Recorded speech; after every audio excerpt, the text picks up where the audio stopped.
अस्सलामुअलैकुम। इस वीडियो में हम मे और माइट के पार्ट 5 और पार्ट 6 को पढ़ेंगे। मे और माइट के यूजेस हमने पढ़ लिया था, आप प्रीवियस वीडियो देख सकते हैं कि मॉडल वर्ब क्या होते हैं और मॉडल वर्ब कौन कौन से होते हैं, और उनमें से हम आज पढ़ेंगे मे और माइट के लास्ट 2 पार्ट्स को। Let's see the part 5। Part 5 में हम देखेंगे कि प्रेजेंट स्टेट्स हो तो हम मे और माइट के सेंटेंस कैसे बनाते हैं। चूँकि प्रेजेंट स्टेट्स का मतलब यहाँ पर आपको एक्शन वर्ब होता हुआ नज़र नहीं आएगा, तो अगर हम कहते हैं कि वो रिसेप्शन पर है तो she is eight the reception, लेकिन अगर आप इसके साथ शायद का वर्ड ऐड करते हो तो ये फिर मॉडल वर्ब के मे माइट का सेंटेंस बन जाता है।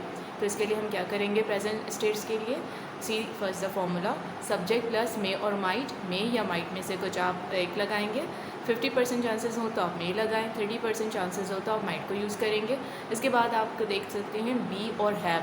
बी और हैव का मतलब है कि अगर आप स्टेट्स की बात कर रहे हैं या एग्जिस्टेंस की बात कर रहे हैं तो आप बी को यूज़ करेंगे, और अगर आप पोजीशन की बात कर रहे हैं तो आप हैव को यूज़ करेंगे इन प्रेजेंट स्टेट्स। उसके बाद आपने लिखना है नाउन और एडजेक्टिव और अफर्मेटिव के लिए।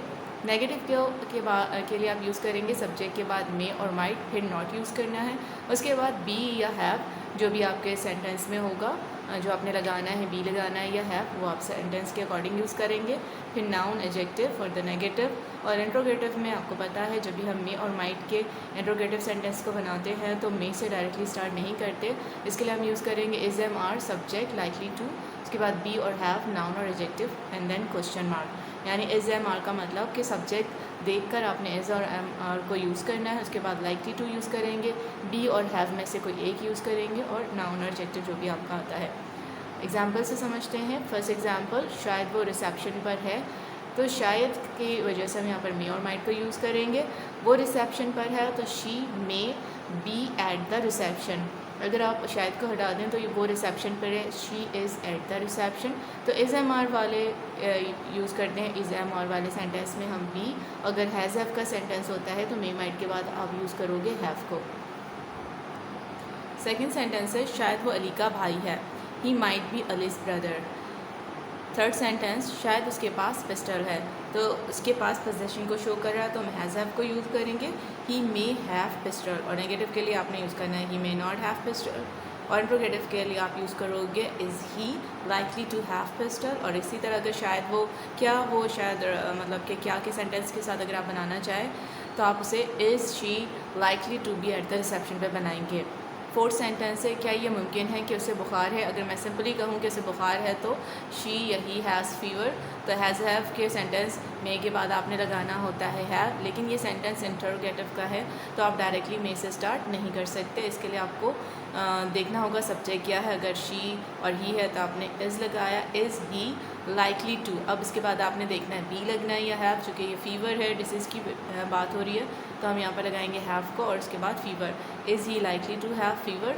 तो इस तरह के क्वेश्चन में और माइट के किए जाते हैं। आपको याद रखना है कि इसके अफर्मेटिव, नेगेटिव और इंट्रोगेटिव का क्या फॉर्मूला है, और इसके जो 4 पॉइंट्स हैं प्रीवियस, फर्स्ट में क्या यूज़ किया, सेकेंड, थर्ड, फोर्थ, और आज हम पार्ट 5 पढ़ रहे हैं मे और माइट का। तो इसके क्या यूजेस हैं, क्या सेंटेंसेस होते हैं, इसकी आप देखकर जब आगे बढ़ें तो प्लीज़ प्रीवियस टॉपिक्स और प्रीवियस पॉइंट्स को भी आप रिवाइज ज़रूर करें। लास्ट मे और माइट का पॉइंट है पार्ट 6, पास्ट स्टेट्स। अभी हमने जो प्रेजेंट स्टेट्स को समझा उसी को पास्ट कर दें। जिस तरह मे का पास्ट होता है मे हैव, तो स्टेट्स में भी इसी तरह हम करेंगे कि मे और माइट का पास्ट होगा मे हैव और माइट हैव। उसके बाद आपने देखना है कि क्या स्टेट है, बीन का है या बी का है या हैव का। बी वाले सेंटेंस में हम हैव के बाद बीन लगा देंगे, और हैज़ हैव का सेंटेंस बीन के बाद हैड हो जाएगा।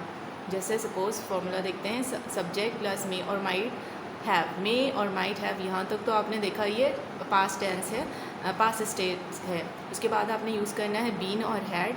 बी के सेंटेंस के लिए हम बीन यूज़ करेंगे, और हैज़ हैव के लिए जगह पर हम के लिए हैड यूज़ करेंगे। उसके बाद हम नाउन और एडजेक्टिव जो भी है आपने यूज़ करना है। अफर्मेटिव के लिए, नेगेटिव के लिए मे और माइट के बाद नॉट लगाना है, फिर हैव, बीन और हैड में से जो भी होगा वो लगाएंगे। और इंट्रोगेटिव में भी हम मे से स्टार्ट नहीं करेंगे बल्कि इज़ एम आर और सब्जेक्ट लाइकली टू हैव और बीन जो भी लाइकली टू हैव तक तो आपने लिखना है।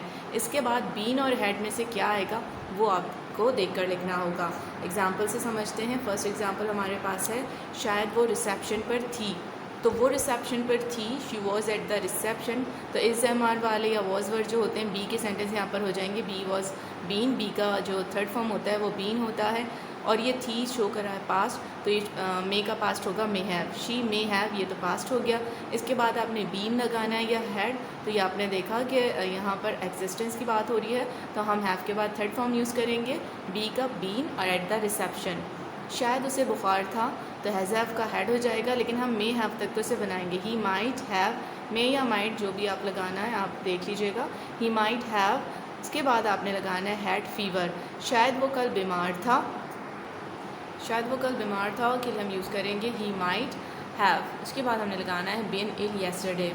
तो आपने देखा स्टेट्स के सेंटेंस बहुत इजी हैं, स्टेट्स में कोई एक्शन वर्ब नहीं होता, तो इसलिए भी आप मे के सेंटेंस बना सकते हैं, बस आपको रूल्स याद रखने हैं, क्या रूल है क्या फार्मूला है। और अगर आप मे के भूल जाते हैं कि शायद के सेंटेंस में मे के लिए हम कब क्या यूज़ करें, तो no problem, you have options. देखते हैं क्या है, आप यूज़ कर सकते हैं मे बी या परहैप्स या प्रोबेबली। तो फॉर एग्ज़ाम्पल शायद वो वहाँ बैठी हुई है, तो अब आप मे और माइट को यूज़ करना भूल गए हैं, तो आप प्रोबेबली भी बना सकते हैं। प्रोबेबली में आपने हेल्पिंग वर्ब के बाद प्रोबेबली यूज़ करना है। लाइक अगर मैं शायद को हटा दूँ, वहाँ बैठी हुई है, तो शी इज़ सिटिंग देयर। अगर शायद लगाते हैं तो आप इस तरह बना सकते हैं, she is probably sitting there. या शायद वो तुम्हारे साथ जाएगा के सेंटेंस को आप इस तरह बना सकते हैं, मे बी शुरू में लगा लें या परहैप्स, इनका मतलब भी होता है शायद। आपने मे बी या कोई दोनों में से एक लगा लें, मे बी लगा लें या परहैप्स। उसके बाद आप जो भी आपके टेंस का सेंटेंस है, he will go with you, तो आपने वो बना लिया। तो इतने मे और माइट के साथ आप ये भी याद रखें कि मे बी, परहैप्स और प्रोबेबली भी यूज़ किया जाता है शायद के सेंटेंस के लिए। प्रोबेबली को हेल्पिंग वर्ब के बाद यूज़ करेंगे और मे बी और परहैप्स को आप स्टार्टिंग में यूज़ करेंगे, दोनों में से एक को, और उसके बाद जो भी आपका सेंटेंस है आपने उसको यूज़ करना है। तो सारे रूल्स याद रखा करें, क्या क्या यूज़ होता है, इंस्टेड ऑफ दिस आप क्या यूज़ कर सकते हैं। तो ये